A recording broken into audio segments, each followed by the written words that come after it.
noite, irmãos, graça e paz da parte do nosso Deus. Vamos celebrar o nosso Senhor, o nosso Salvador Jesus Cristo. Vamos voltar o nosso coração, voltar a nossa mente para a adoração do nosso Senhor. E quero convidá-lo para que você abra a sua Bíblia no livro de Apocalipse, capítulo 6.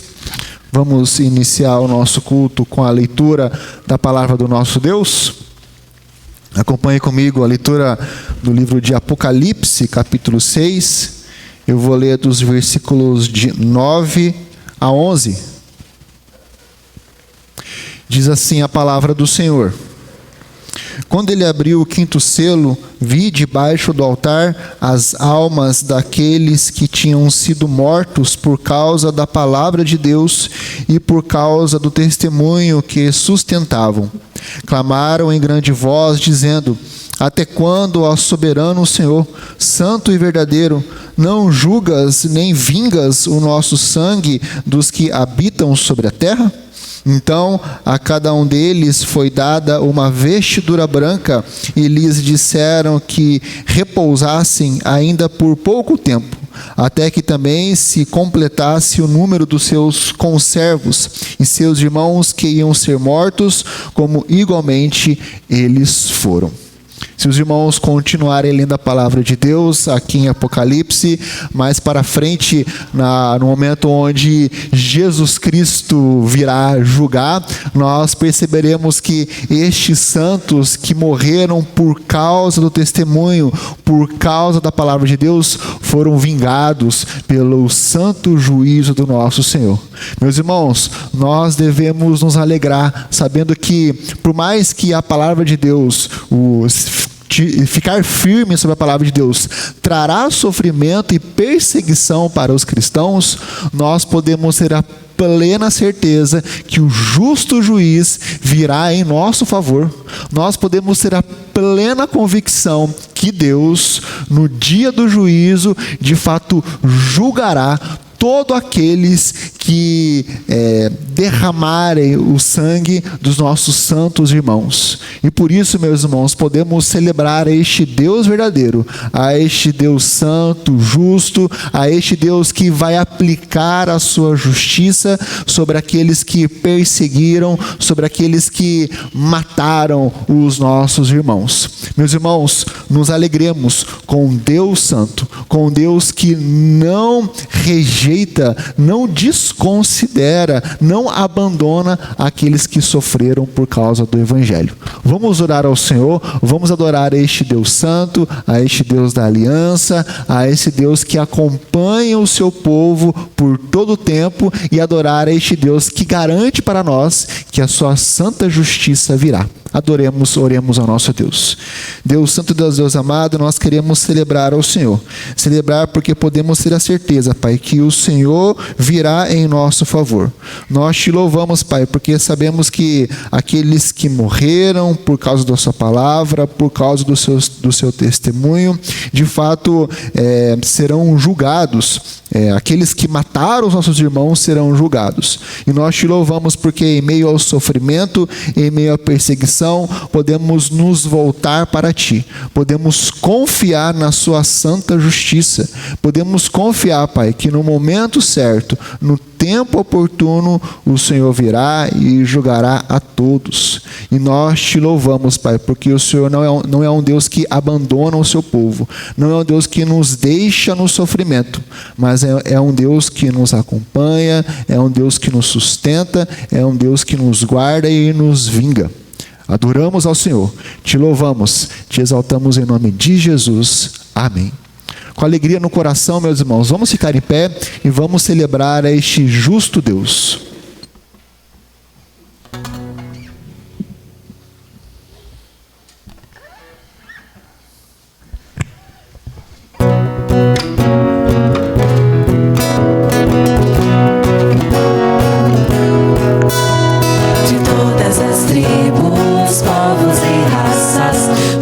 Irão te louvar, de tantas culturas, línguas e nações, do tempo e do espaço irão te adorar.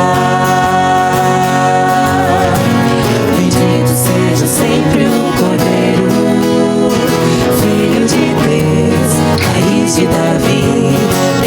Bendito seja o seu santo nome, Cristo Jesus, presente aqui.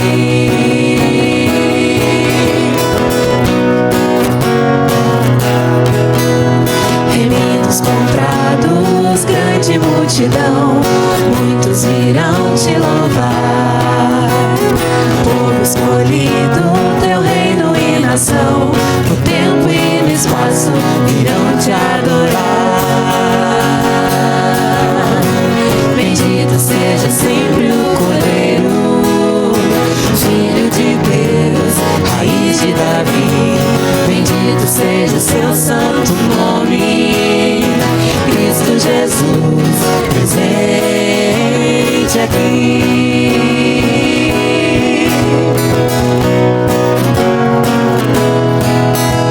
E a nós só nos cabe tudo dedicar, oferta suave ao Senhor.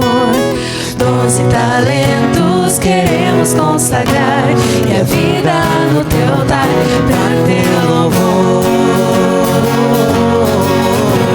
Bendito seja sempre o Cordeiro, Filho de Deus, raiz de Davi. Bendito seja seu santo nome, Cristo Jesus, presente aqui.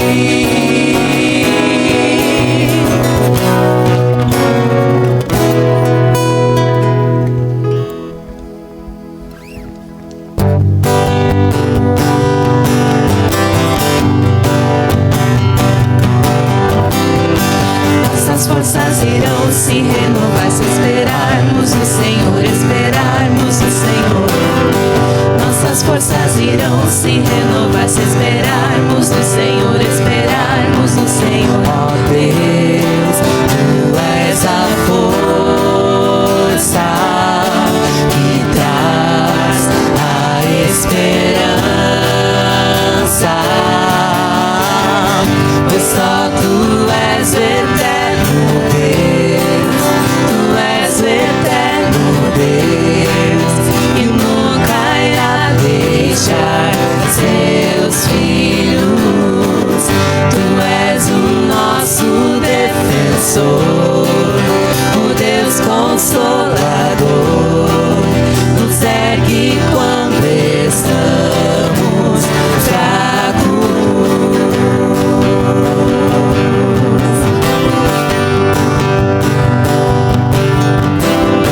Nossas forças irão se renovar se esperarmos no Senhor, esperarmos no Senhor.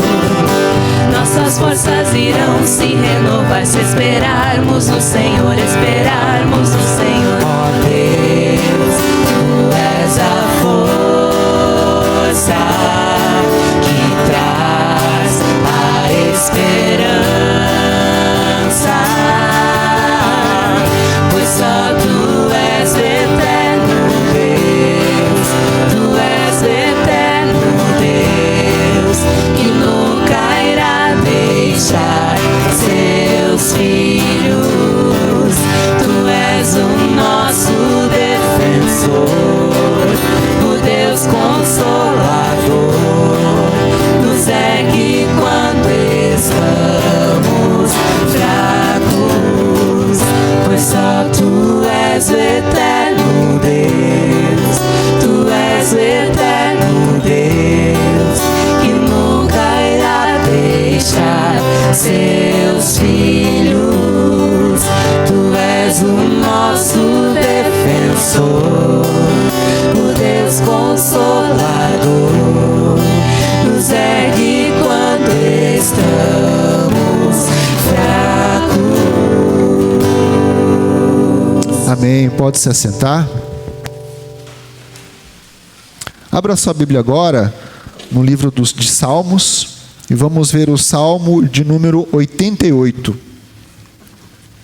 Cântico dos filhos de Corá, ao mestre de canto, para ser cantado com cítara. Salmo didático de Emã Esraíta. Vamos ler de forma alternada. Eu vou ler os versículos ímpares e os irmãos bem forte lerão os versículos pares do Salmo de número 88. Diz assim a palavra de Deus: Ó Senhor, Deus da minha salvação, dia e noite clamo diante de ti.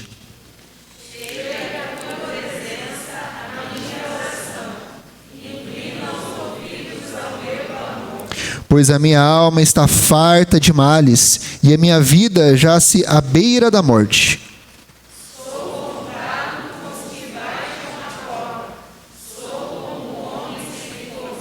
Atirado entre os mortos, como os feridos de morte que jazem na sepultura, dos quais já não te lembras, são desamparados de tuas mãos.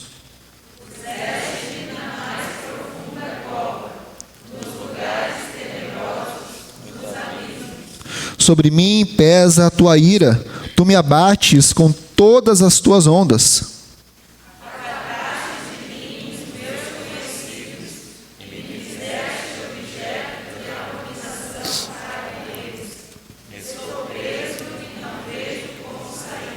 Os meus olhos desfalecem de aflição. Dia após dia venho clamando a ti, Senhor, e te levanto as minhas mãos.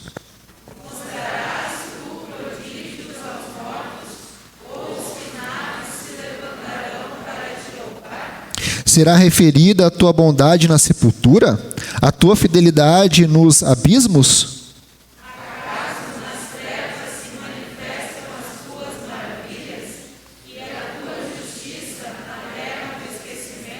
Mas eu, Senhor, clamo a ti por socorro, e antemanhã já se antecipa diante de ti a minha oração.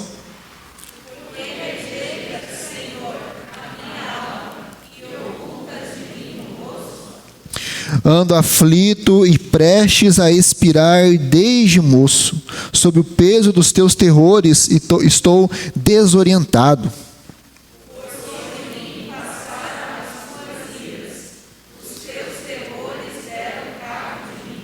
Eles me rodeiam com água de contínuo, há um tempo me circundam.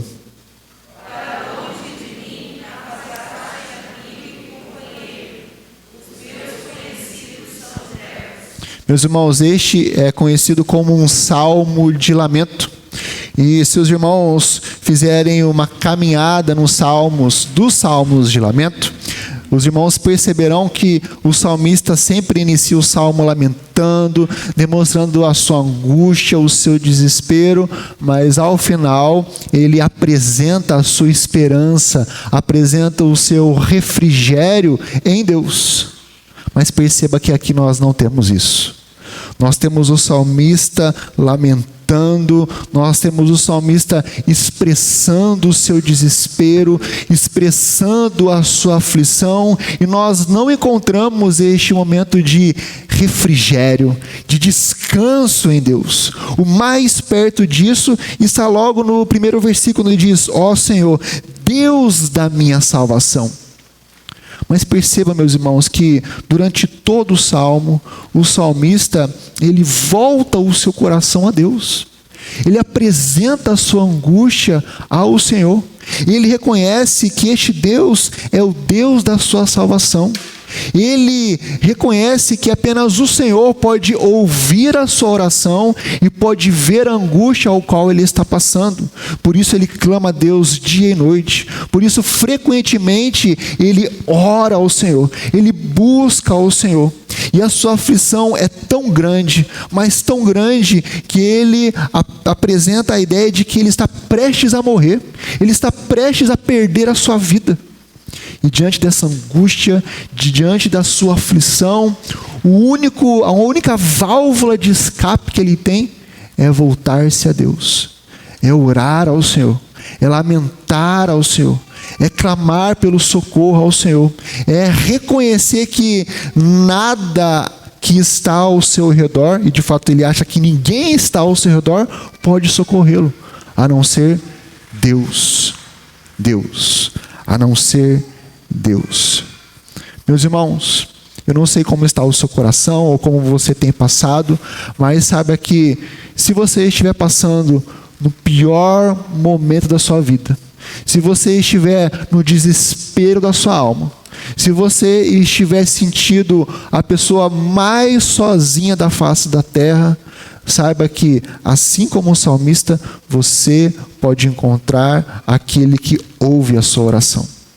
Você pode ter a certeza de que há um Deus verdadeiro que está pronto para te socorrer. Está pronto para ouvir o seu clamor, ouvir a sua angústia, e não apenas ouvir, mas vir em seu favor. Vir te socorrer. Por isso, meus irmãos, agora volte-se ao Senhor. Abra o seu coração na presença de Deus. Apresente as suas lamentações, as suas angústias, aquilo que tem afligido a sua alma. Clame ao Senhor para que Ele venha ao seu socorro, para que Ele venha te abençoar, te tirar deste momento de angústia. E ao mesmo tempo, reconheça que você é pecador. Reconheça que você é falho. Reconheça que você é naturalmente um transgressor da lei de Deus e precisa da misericórdia do Senhor. Precisa que o juízo de Deus seja colocado de lado para que a graça e a misericórdia venham a ser derramadas sobre a sua vida. Ore ao Senhor. Lamente perante o Senhor. Abra o seu coração perante o Senhor. Faça sua oração individualmente e após alguns instantes eu farei uma oração. Vamos orar ao nosso Deus.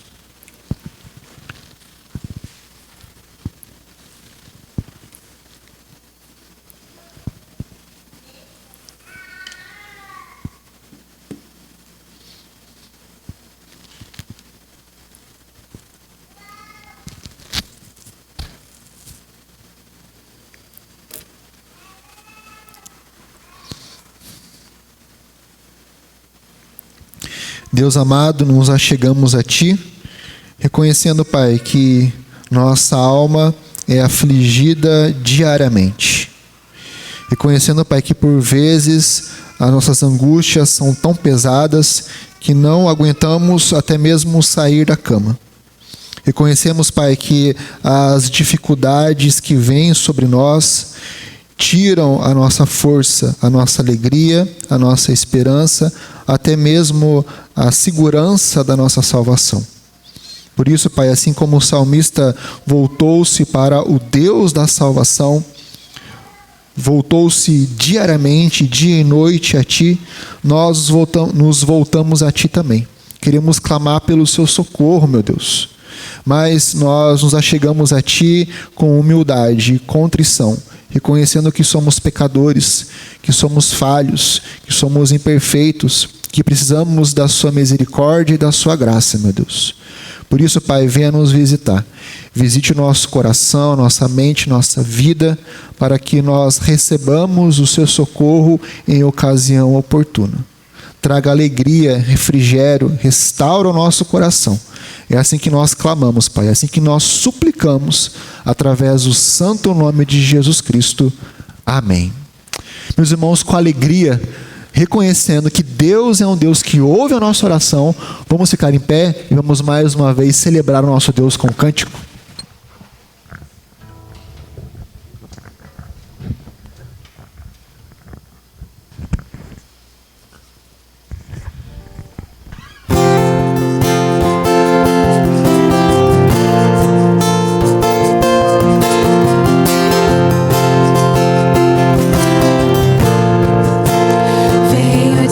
Senhor, honrar-te e adorar-te,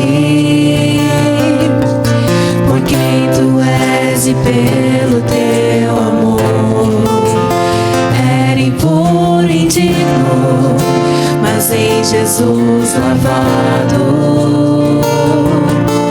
perfeito acesso tenho ao Teu louvor.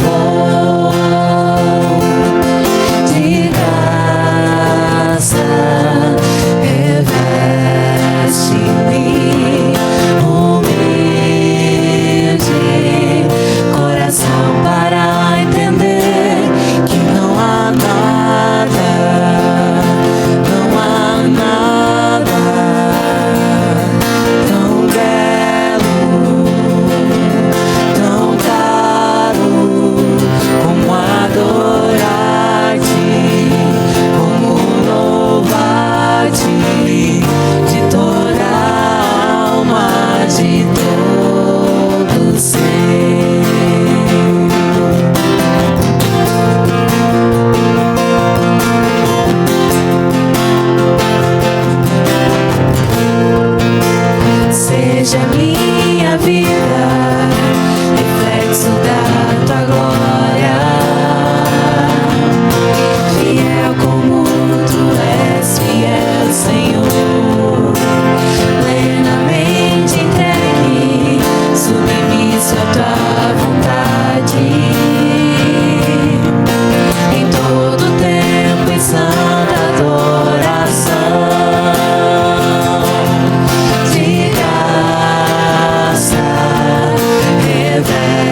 mim, humilde coração para entender que não há nada, não há nada tão belo, tão caro como adorar-te, como louvar-te de toda a alma, de todo ser.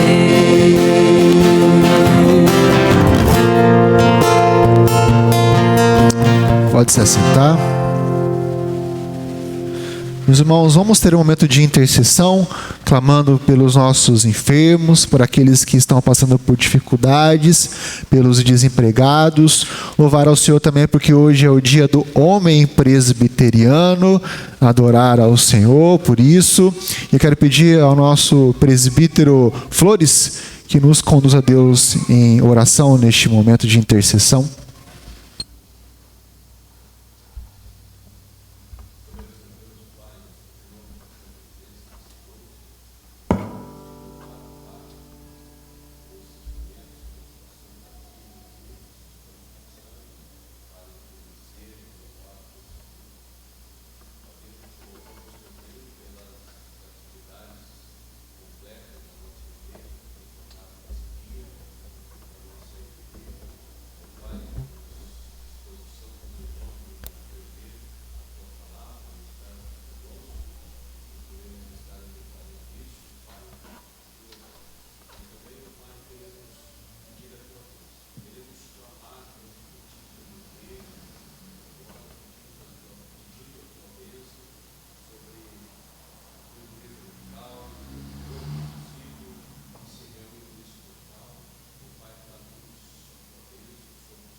Sabemos que toda autoridade é constituída por ti.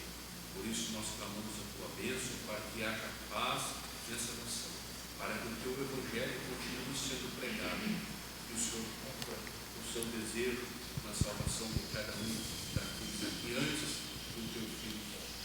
Ó Pai, queremos clamar pelos nossos missionários também, aqueles a quem nós oramos por eles, nós contribuímos com a sua obra.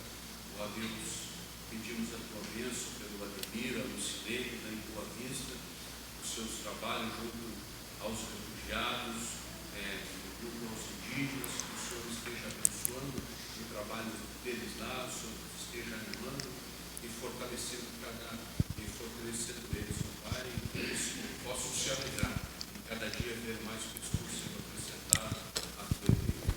Clamamos pelo Dario, pelo Elmo, lá em Guiné-Bissau também, o Pai, pelos pedidos deles que nós oramos na semana passada, o desejo deles de vir ao Brasil, o Pai, para renovar o seu trabalho junto ao PMT, pedimos a tua bênção, o Senhor agora, para que eles consigam suas passagens.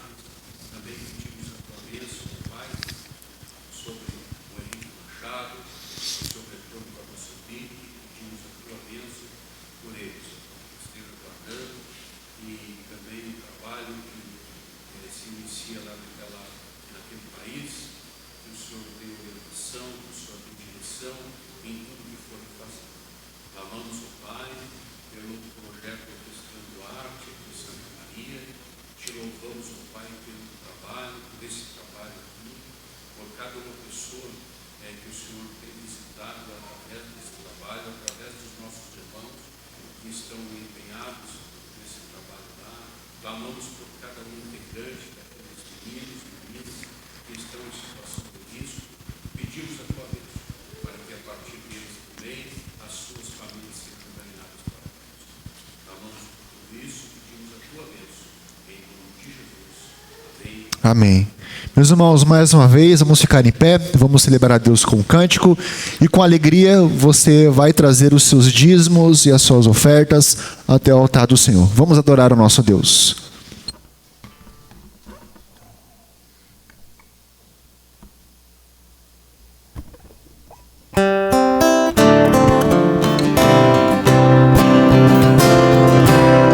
Perante o trono do alto céu, eu tenho um forte defensor, um sacerdote que amor, apela eterno pelos seus.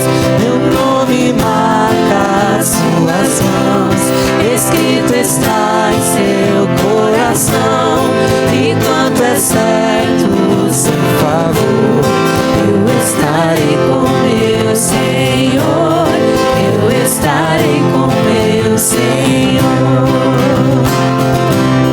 Quando me lembra o tentador de minha culpa e meu pecado, elevo os olhos ao Senhor e pôs um fim ao meu pesar.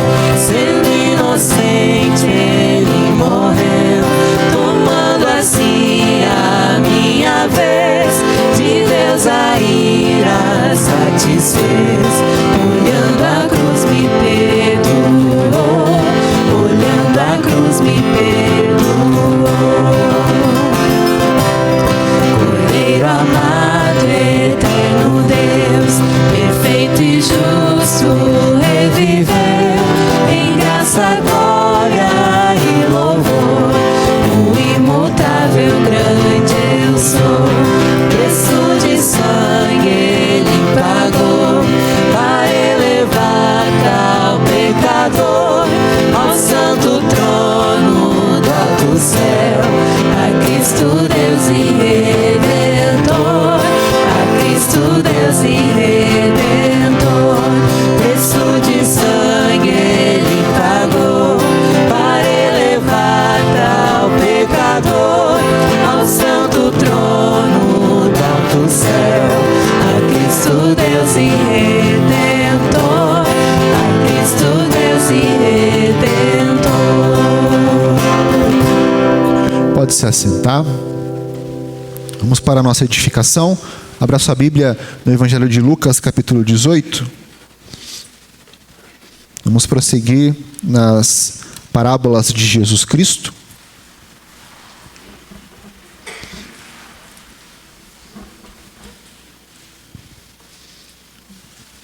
Lucas 18, dos versículos de 1 a 8. Acompanhe comigo a leitura. Diz assim a palavra de Deus. Disse-lhe Jesus uma parábola sobre o dever de orar sempre e nunca esmorecer.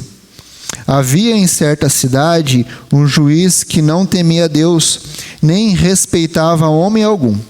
Havia também naquela mesma cidade uma viúva que vinha ter com ele dizendo: julga minha causa contra o meu adversário. Ele, por algum tempo, não a quis atender, mas depois disse consigo: bem que eu não temo a Deus, nem respeito a homem algum. Todavia, como esta viúva me importuna, julgarei a sua causa, para não suceder que, por fim, venha a molestar-me.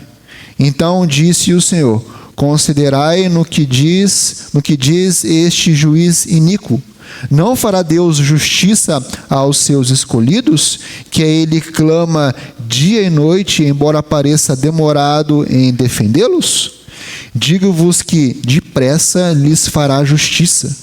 Contudo, quando vier o Filho do Homem, achará porventura fé na terra? Vamos orar mais uma vez? Deus Santo, Deus maravilhoso, nós voltamos a Ti, Pai, através da Sua palavra, e queremos clamar para que o Senhor venha falar ao nosso coração, abrir nossa mente para que entendamos o seu querer. É assim que nós oramos, em nome de Jesus. Amém. Meus irmãos, essa parábola, a partir do capítulo 18, está diretamente ligada ao que Jesus Cristo ensinou no capítulo 17, principalmente a partir do versículo 20. E você pode ver na sua Bíblia aí, que o subtítulo colocado aí refere-se à vinda do reino de Deus. Ou seja, a parábola do capítulo 18 refere-se à segunda vinda de Jesus Cristo, quando ele de fato vier. E é isso até mesmo que o próprio Jesus Cristo interpreta em sua parábola, quando ele diz lá no final sobre a vinda do Filho do Homem. E com isso, meus irmãos, Jesus aqui está insistindo com os seus discípulos para que eles mantenham o hábito de orar sem desfalecer, sem fraquejar durante o longo intervalo entre a primeira e a segunda vinda de Jesus Cristo. E é justamente neste intervalo que hoje nós estamos, entre a primeira vinda e a segunda vinda de Jesus Cristo. Agora, vamos entender alguns elementos desta parábola para que nós consigamos levantar alguns princípios e depois algumas aplicações. Veja, meus irmãos, que esta parábola conta a história de uma viúva que não tinha vantagem de um marido para protegê-la, para guardá-la, para reforçar as suas causas no tribunal da época. Interessante que no Antigo Testamento havia provisões especiais para que a justiça fosse feita em favor das viúvas, dos órfãos, dos estrangeiros, daqueles que de alguma forma eram prejudicados quanto às questões da sociedade. E nós temos aqui na nossa parábola a figura de um juiz. Interessante que, se nós olharmos para um juiz justo é aquele que tem escrúpulos ao ouvir o caso dos pobres, dos desamparados, dos necessitados, e ele também, ao mesmo tempo, vai em favor destes, como em favor dos abastados. Ou seja, ele julga todos da mesma forma, de igual maneira. Mas, meus irmãos, aqui Jesus Cristo apresenta um juiz diferente. Ele apresenta um juiz injusto. Veja que o texto diz que ele não tinha nenhuma consideração especial para com a justiça, mas estava envolvido em seu empreendimento estritamente para ganho financeiro. Ou seja, era um juiz corrupto. Veja que Jesus também reforça que este juiz não tinha temor de Deus. Então, se alguém gritasse, olha, pelo amor de Deus, olhe minha causa, isso não haveria consideração para este tipo de juiz. Ele também não tinha um senso interior do que é reto ou do que é vergonhoso para que alguém pudesse apelar quanto a isso.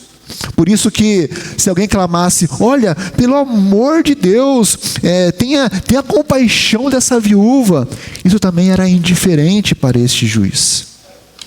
Obviamente, a única maneira, a única forma, a única metodologia para influenciar um homem destes é a partir de propina, de pagar para que ele venha em favor da causa. E a um homem desses é que esta viúva se dirige, se volta e clama constantemente a seu favor. No Antigo Testamento, como nós já dissemos de forma objetiva, a viúva, meus irmãos, era um símbolo típico dos inocentes, dos impotentes e dos oprimidos. O profeta Isaías, no capítulo 1, versículo 17, diz o seguinte: aprendei a fazer o bem, atendei à justiça, repreendei ao opressor, defendei o direito do órfão, pleiteai as causas das viúvas. Ou seja, essa mulher tinha direitos legais que estavam sendo violados, desconsiderados. Um teólogo, um comentarista diz que essa viúva era fraca demais para exigir alguma coisa e pobre demais para comprar a justiça.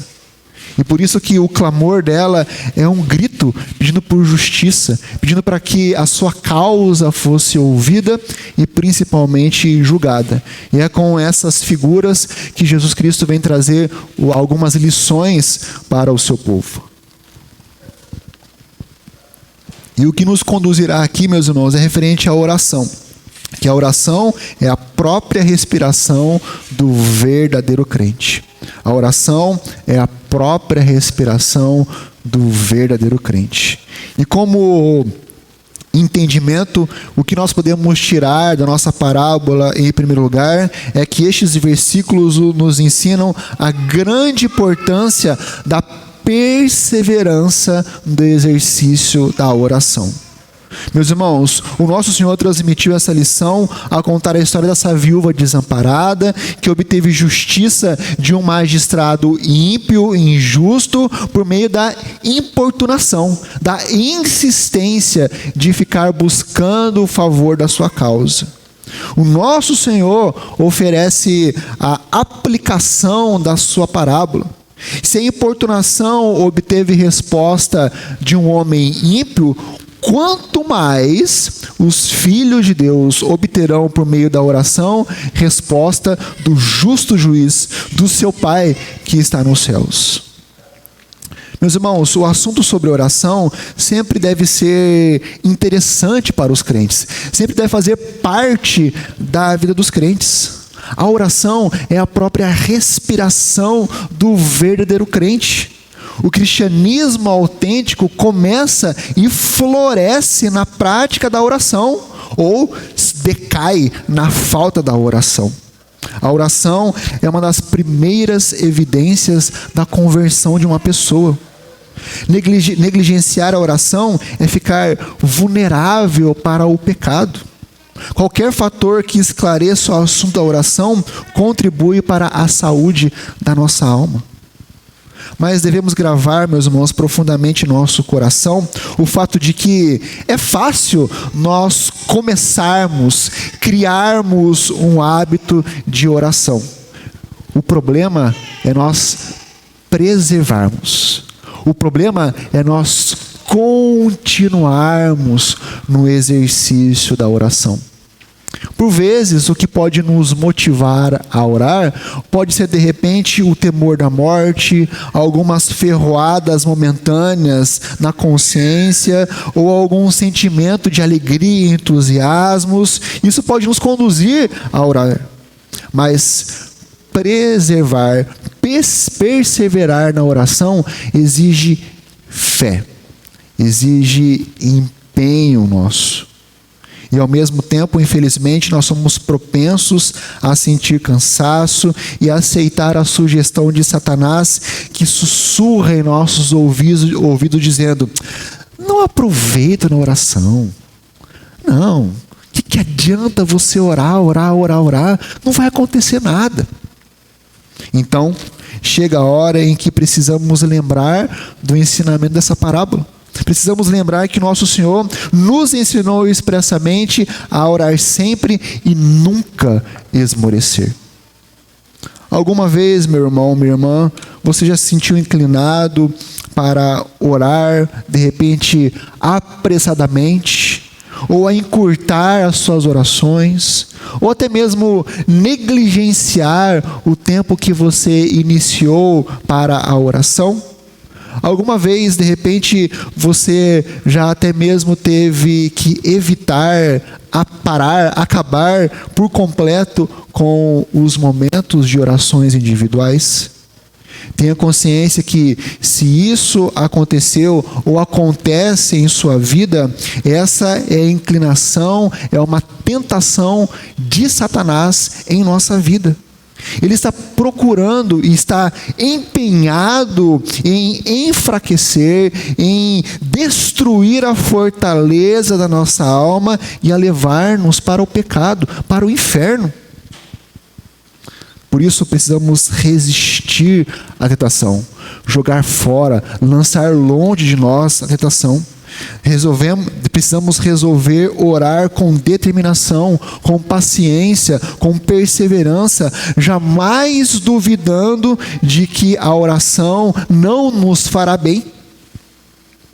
Ainda que, por mais que a resposta da oração pode, aos nossos olhos, demorar para vir, nós precisamos continuar, perseverar na oração. Embora isso nos custe muito sacrifício, muita renúncia, devemos orar sempre, orar sem cessar e perseverar na oração. Por isso, meus irmãos, projetamos nossas mentes com as verdades desta parábola. E enquanto vivermos, nós nos dediquemos no exercício da oração. Um detalhe, quando nós olhamos para os versículos 4 e 5, quando demonstra a atitude deste juiz quanto à insistência daquela mulher, ele de fato fala assim, olha, por causa da minha imagem, por causa da minha pessoa, eu vou em favor desta mulher. A história pode ser comparada com aquela parábola do amigo que vai importunar o seu vizinho, o seu amigo à meia-noite. E como nós vimos naquela parábola, o amigo que está sendo importunado, ele atende o seu amigo não por causa do amigo, mas para que ele consiga encontrar conforto novamente. Então, aqui nós vemos que o juiz não foi em favor da viúva por causa da viúva, mas foi em favor da viúva por causa dele, por causa da sua imagem, por causa da sua reputação. Meus irmãos, é interessante que quando nós olhamos para Deus, nós precisamos entender que a reputação de Deus, diferente da do juiz, é uma reputação santa e sempre será santa. Ou seja, Deus sempre amparará o seu povo, não para ficar bem na fita, como diz a gíria, mas justamente por causa da sua justiça, da sua santidade, em oferecer bênçãos para o seu povo. Em segundo lugar, o que nós podemos ver nesses versos é que eles nos ensinam que Deus tem um povo eleito, que desfruta do cuidado especial de Deus. Veja, meus irmãos, a parábola diz que o Senhor Jesus, de fato declarou que fará Deus justiça aos seus escolhidos, que a Ele clama dia e noite. E o próprio Cristo conclui, digo-vos que depressa lhes fará justiça. Meus irmãos, a eleição é uma verdade que deve produzir louvores, deve produzir ações de graças no verdadeiro crente. Veja, se Deus não tivesse nos chamado, nos escolhido, jamais teríamos escolhido e seguido a Deus. Se Deus não tivesse escolhido de acordo com o beneplácito da sua vontade, sem levar em conta qualquer bondade ou qualquer ação nossa, jamais haveria em nós qualquer coisa que nos tornasse dignos da escolha divina. Mas, quais são as marcas da eleição? Como nós podemos ter a certeza de que nós somos eleitos, de que fomos chamados por Deus? Meus irmãos, as marcas da eleição estão na palavra de Deus. E uma destas marcas, a marca do eleito de Deus, é que ele clama a Deus de dia e de noite. Eles são um povo que ora ao Senhor. O eleito de Deus, o salvo por Jesus Cristo, é aquele que tem uma vida de oração, é que tem uma vida constante de clamor a Deus. Sem dúvida, meus irmãos, existem pessoas cujas orações são apenas formais, são até mesmo hipócritas. Mas uma coisa é muitíssimo evidente: uma pessoa que não ora nunca pode ser chamada de um dos eleitos de Deus. Jamais esqueça isso. O eleito de Deus é aquele que tem uma vida de oração. Veja um detalhe no versículo 7, quando diz: não fará Deus justiça aos seus escolhidos, que a Ele clamam dia e noite, embora pareça demorado em defendê-los. O ponto do versículo aqui, meus irmãos, é que Deus ouve pacientemente seus eleitos, enquanto eles oram em sua contínua angústia, esperando o momento apropriado para agir em favor do seu povo. Deus não é um Deus distante que ignora o nosso clamor, a nossa angústia, o nosso sofrimento. Pelo contrário, Deus é um Deus que sempre está atento às nossas orações e está pronto para vir em nosso favor. Por isso, saiba que o povo sofredor tem onde encontrar o verdadeiro socorro. E tem a garantia eterna que Deus virá em seu favor. E essa é uma certeza que apenas os eleitos de Deus têm. De que Deus é o Deus que não apenas ouve a nossa oração, mas vem ao nosso favor. E por último, estes versículos nos ensinam que a fé verdadeira será muito escassa na época do fim do mundo.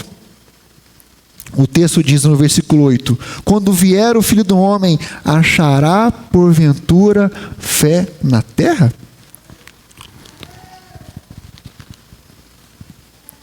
Essa é uma pergunta, meus irmãos, extremamente humilhante. Ela nos mostra a inutilidade de esperar que o mundo inteiro se converta antes que Cristo venha novamente. Expõe a tolice de supor que todas as pessoas são boas e de imaginar que, embora discordem das coisas exteriores, tudo está correto em seus corações e que, por fim, todas as pessoas irão para o céu. Essas ideias não encontram apoio nesta passagem e nas demais passagens das Escrituras. Pense um pouco. Onde que nós podemos ver fé verdadeira? Fé genuína? Quantos ao nosso redor realmente creem nas verdades da palavra de Deus? Quantas pessoas vivem como se cressem que Cristo morreu por seus pecados e que haverá um julgamento final, um céu e um inferno? Essas são perguntas sérias, meus irmãos, mas exigem e merecem respostas. E podemos olhar para nós mesmos. Nós temos uma fé genuína, uma fé verdadeira? Se temos, a nossa fé nos impulsionará, nos conduzirá à adoração a Deus. E com isso, nós estamos olhando aqui justamente para a perspectiva que Jesus vem ensinando desde o capítulo 17, que refere-se à sua segunda vinda, o seu momento final de retorno e de juízo. E na teologia, isso chama parousia, ou momento final da segunda vinda de Jesus Cristo, quando ele de fato virá propriamente dito. E esse momento, meus irmãos, refere-se à aparição visível de Jesus Cristo vindo dos céus. Nenhuma pessoa sabe quando será a segunda vinda visível de Jesus Cristo. O modo dessa segunda vinda será de forma pessoal, pois a pessoa de Jesus Cristo realmente voltará visivelmente. Essa vinda será física, verdadeira, será uma vinda visível, será repentina, gloriosa e triunfante. Um teólogo afirma que tanto a primeira quanto a segunda vinda de Jesus Cristo estão associadas e têm um vínculo real. Ele afirma que, assim como o Antigo Testamento foi uma vinda contínua de Deus ao seu povo, até que em Cristo veio entre eles, assim também a dispensação do Novo Testamento é uma contínua vinda de Jesus Cristo à sua herança, para, no fim, tomar posse dela para sempre. Por isso, Jesus Cristo não é aquele que foi apenas anunciado no Antigo Testamento, aquele que estava por vir e veio realmente lá atrás e acabou a história. Não, meus irmãos, Cristo é aquele que vem, aquele que já está vindo para buscar a sua igreja. Por isso, o autor afirma que a segunda vinda de Cristo é o complemento da primeira. Ele continua afirmando que múltiplas passagens bíblicas apontam para uma vinda real e iminente de Jesus Cristo, que está perto, está próxima, tem uma realização breve que pode acontecer a qualquer momento.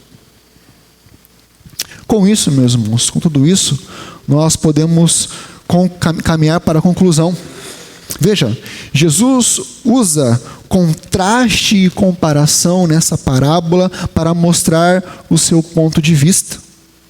Se um juiz inescrupuloso e injusto, sem consideração pelo homem ou até mesmo por Deus, atendeu às súplicas de uma mulher importuna que o insistia ou incomodava, quanto mais o Pai Celeste, que é justo e atencioso, ouvirá os clamores do seu povo.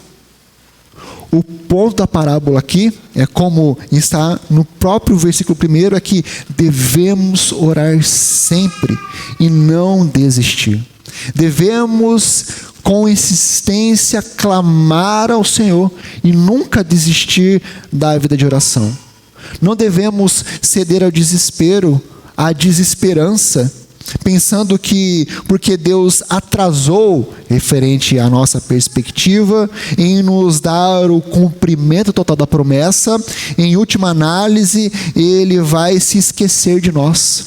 Não, meus irmãos, Ele nos diz para continuar orando e não desistir. Muitas vezes Cristo disse a seus discípulos que se eles forem fiéis a Ele, os discípulos sofrerão injustiça nas mãos de homens inescrupulosos. Eles serão perseguidos e falsamente acusados, caluniados. Mas quando os cristãos são vítimas de injustiça e calúnia, se clamam o dia e noite ao seu Deus, Deus promete justificá-los. E essa é a esperança para a igreja de Jesus Cristo. Jesus disse: eu lhes digo, Ele fará justiça e rapidamente. Meus irmãos, nós somos proibidos pela palavra de Deus de buscar vingança para nós mesmos. Nós não devemos ser vingativos, mas sim sofrer com paciência, pois o próprio Deus diz: a vingança é minha, eu é que retribuirei. Por isso, temos uma promessa divina de que seremos justificados por todas as injustiças que sofreremos por causa do Evangelho. Que lindo isso, meus irmãos. Saber que Deus fará justiça por nós. Saber que Deus punirá aqueles que nos afligem por assumirmos que somos cristãos. Em meio a esse ensinamento do futuro, Jesus diz a seus discípulos que eles terão que esperar. Eles terão que passar por um período de sofrimento antes da manifestação do Filho de Deus. Mas Jesus nos encoraja a não nos desesperarmos, mas orar a tempo, a fora de tempo, e principalmente a não desanimar. Meus irmãos, algumas aplicações para a nossa vida diante dessa parábola. E a primeira aplicação, meus irmãos, é que nós devemos entender que a oração vence o medo do nosso coração. A solução para o medo, quando o medo nos aflige, é a oração, é o clamor ao Senhor. Quando o medo se apossa do coração do crente, ele é desafiado a orar, e a orar continuamente em face de todos os desânimos, com plena consciência de que Deus agirá em vista dos seus melhores interesses. Por isso que a melhor arma para o medo do nosso coração é a oração, é clamar pelo socorro do Senhor. A segunda aplicação, meus irmãos, é que a persistência na oração é parte integrante da piedade. Meus irmãos, nós devemos reconhecer que nós somos chamados a orar constantemente ao Senhor. E nós devemos entender que não é a nossa oração que vai mudar o ser de Deus, mas é a nossa oração que vai mudar o nosso coração. A nossa insistência, a nossa perseverança conduzirá o nosso coração para que nós descansemos na vontade do Senhor. Por isso que a persistência gerará em nosso coração a piedade, a termos paz em nosso coração diante da vontade do Senhor. Em terceiro lugar, terceira aplicação, em oração, o crente se dirige a um Pai amoroso e não a um juiz caprichoso. Entenda isso, meus irmãos. A nossa oração, quando nós oramos, quando o crente, o eleito ora, toda a Trindade está se envolvendo nessa ação. É o Espírito Santo que vem trabalhar em nosso coração. É Jesus Cristo que vem conduzir a nossa oração ao altar de Deus. É Deus que recebe a oração como um aroma suave e vem trabalhar em nosso ser. Meus irmãos, entenda que quando nós oramos, nós não estamos orando para um ser indiferente, para um ser distante, para um ser que não considera o nosso sofrimento ou o nosso pedido. Não, meus irmãos. Se nós, que somos homens falhos, quando os nossos filhos pedem pão, nós não damos pedra, muito mais o nosso Deus eterno, o nosso Deus amoroso, o nosso Deus misericordioso, Ele sabe exatamente o que nós precisamos. Se as necessidades dessa mulher são supridas, quanto mais as necessidades dos piedosos que oram não a um juiz iníquo, mas a um Pai amoroso.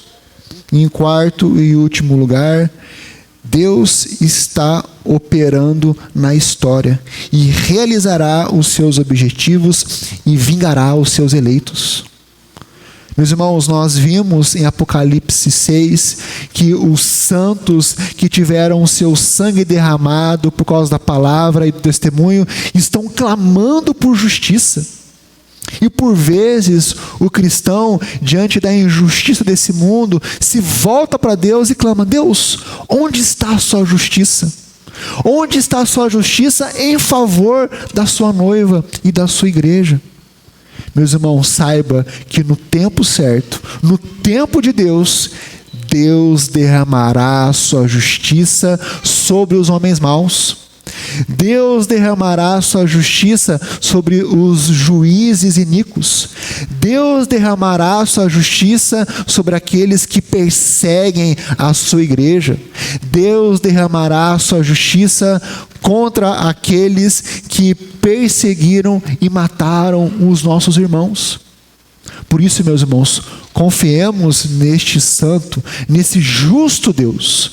Confiemos neste Deus que ouve a nossa oração, que sabe o que nós estamos passando, sabe o sofrimento que tem afligido a nossa alma e sabe as muitas vezes que as nossas causas não estão sendo julgadas, que muitas vezes por causa do Evangelho estamos sofrendo. Saiba que o justo juiz, Ele sabe o que estamos passando e como um Pai amoroso, Ele virá em nosso favor. Por isso, perseveremos. Tenhamos uma vida de oração, uma vida que testifica que nós somos crentes, uma vida de clamor ao Senhor. Em nome de Jesus, amém. Vamos mais uma vez nos colocarmos em pé para adorarmos ao nosso Senhor.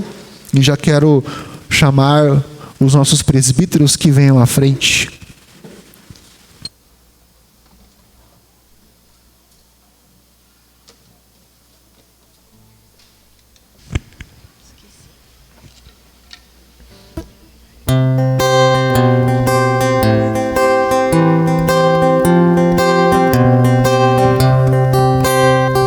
Tu és soberano, terra, sob os céus tu és Senhor absoluto. Tudo que existe acontece, tu sabes muito bem. Tu és tremendo, tu és soberano sobre a terra, sobre os céus tu és Senhor absoluto. Tudo que existe acontece, tu sabes muito bem. Tu és tremendo, e apesar dessa glória que tens, tu te importas comigo também. E esse amor tão grande eleva-me, amar-me a ti. Tu és tremendo, tu és tremendo, tu és soberano sobre a terra, sobre os céus tu és Senhor absoluto. Tudo que existe acontece, tu sabes muito bem. Tu és tremendo, e apesar dessa glória que tens, tu te importas comigo também. E esse amor tão grande eleva-me, amar-me a ti. Tu és tremendo, tu és tremendo, tu és tremendo, tu és tremendo. Pode se assentar. Acompanhe comigo a leitura da palavra de Deus em 1 Coríntios 11, onde nós temos a instrução do apóstolo Paulo quanto à ceia do Senhor. A partir do verso 23 diz assim: porque eu recebi do Senhor o que também vos entreguei, que o Senhor Jesus, noite que foi traído, tomou o pão e, tendo dado graças, o partiu e disse: isto é o meu corpo que é dado por vós, fazei isto em memória de mim. Por semelhante modo, depois de haver ceado, tomou também um cálice, dizendo: este cálice é a nova aliança no meu sangue, fazei isto todas as vezes que o beberdes em memória de mim. Porque todas as vezes que comerdes este pão e beberdes o cálice, anunciais a morte do Senhor até que ele venha. Por isso, aquele que comer o pão ou beber o cálice do Senhor indignamente será réu do corpo e do sangue do Senhor. Examine-se, pois, um homem a si mesmo, e assim coma do pão e beba do cálice. Pois quem come e bebe sem discernir o corpo, come e bebe juízo para si. Eis a razão porque há entre vós muitos fracos e doentes, e não poucos que dormem. Porque, se nos julgássemos a nós mesmos, não seríamos julgados. Mas, quando julgados, somos disciplinados pelo Senhor, para não sermos condenados com o mundo. Meus irmãos, nós temos o nosso verdadeiro intercessor diante de Deus, que é Cristo Jesus. Aquele que intercede por nós e aquele que nos substituiu diante do juízo e da justiça de Deus. Nós devemos lembrar que Cristo Jesus, em sua morte, tomou o nosso lugar, o qual nós éramos merecedores de recebermos a ira de Deus por causa dos nossos pecados. Nós mereceríamos a pior morte que algum homem pode receber por causa dos nossos pecados, porque o salário do pecado é a morte. Mas Cristo Jesus, aquele que é o nosso mediador, aquele que é o nosso substituto, tomou o nosso lugar, tomou sobre si as nossas iniquidades e carregou-as à cruz, para que lá ele recebesse a punição, o juízo, a justiça de Deus em nosso lugar. Por isso que Apocalipse diz que o cálice da ira de Deus foi virado por completo. Cristo Jesus o tomou por completo. Por isso, assim, nós somos livres da condenação. Nós recebemos a salvação em Cristo Jesus. Nós recebemos a purificação dos nossos pecados. Nós somos lavados com o santo sangue de Jesus Cristo e podemos novamente nos relacionarmos com o nosso Criador. E esta mesa, meus irmãos, serve para nos lembrar deste sacrifício substitutivo de Jesus Cristo.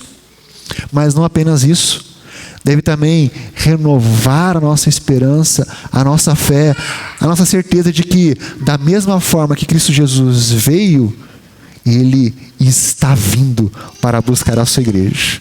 E no momento da parousia, no momento objetivo da vinda de Jesus Cristo, nós seremos recebidos por Ele e entraremos na eternidade com o nosso Salvador. Meus irmãos, se você faz parte de uma igreja verdadeira, se você de fato professou a sua fé, você é convidado a participar dessa mesa, a de fato ser renovado com as esperanças a partir da participação dessa mesa. Se você ainda não faz parte de uma igreja evangélica, venha conversar conosco para que você possa receber da graça de Deus participando desta mesa.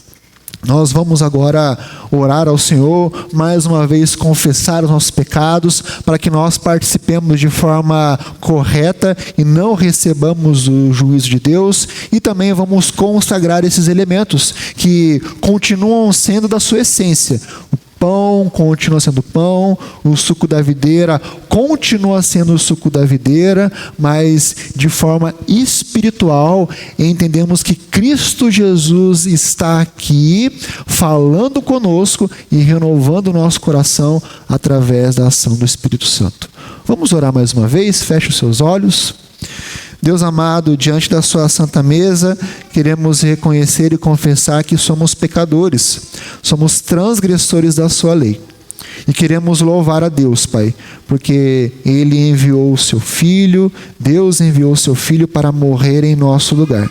Te louvamos, Senhor, porque se não fosse Cristo Jesus, nós estaríamos perdidos em nossos delitos e pecados. Te adoramos porque o sangue de Jesus nos purifica de todo o nosso pecado. Adoramos ao Senhor. Nós queremos também consagrar os elementos dessa Santa Ceia.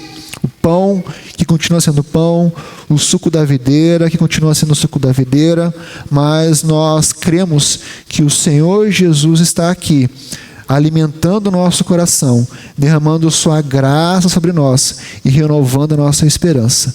Por isso te adoramos, te louvamos em nome de Jesus. Amém. Meus irmãos, vamos ficar em pé. Durante o cântico você vai receber os elementos. Segure e aguarde para que depois nós ceiamos todos juntos.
Jesus. Lava-te todo pecado, que maravilha de amor, pois que mais alvo que a neve, o teu sangue nos torna Senhor. Alvo mais que a neve, alvo mais que a neve, sim, neste sangue lavado, mais alvo que a neve eu estou.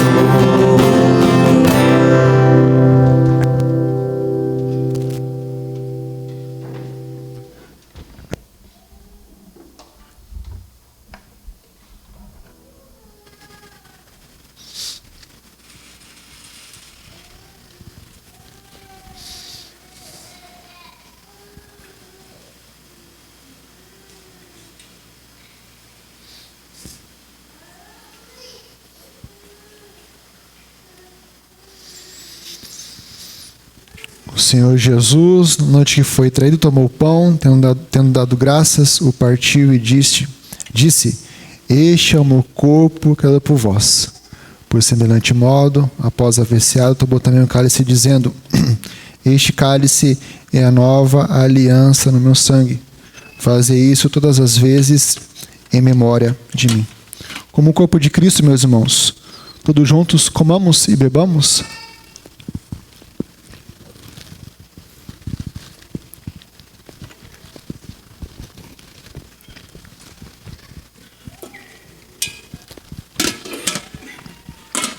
Oremos ao nosso Senhor. Deus amado, nós te louvamos, Pai, porque podemos ter a certeza de que o Senhor ouve a nossa oração, de que o Senhor ouve a nossa súplica, de que o Senhor está pronto para vir em nosso socorro e fazer justiça. Te adoramos, Pai, te louvamos por isso. Queremos também agradecer a Ti, Pai, por podermos celebrar o sacrifício de Jesus Cristo. Te louvamos porque Ele não ficou morto, Ele ressuscitou, Ele tomou sobre si a vida e de fato venceu a morte em nosso favor. Te adoramos por isso, Pai. Também queremos Te exaltar, porque temos a certeza de que Cristo Jesus retornará para buscar a sua igreja. E te louvamos, Pai, porque o Senhor, através do Espírito Santo, vem renovar essa esperança, essa certeza em nosso coração. E que em nome de Jesus, Pai, possamos viver na iminência da vinda de Jesus Cristo, sabendo que futuramente estaremos com o Senhor na eternidade, ceando contigo por todo sempre. Por isso nós te louvamos, te adoramos, exaltamos o seu santo nome em nome de Jesus. E que a graça do nosso Senhor e Salvador Jesus Cristo, o amor de Deus Pai e a comunhão do Espírito Santo esteja sobre todos nós, Igreja de Jesus Cristo, hoje e para todos sempre. Amém.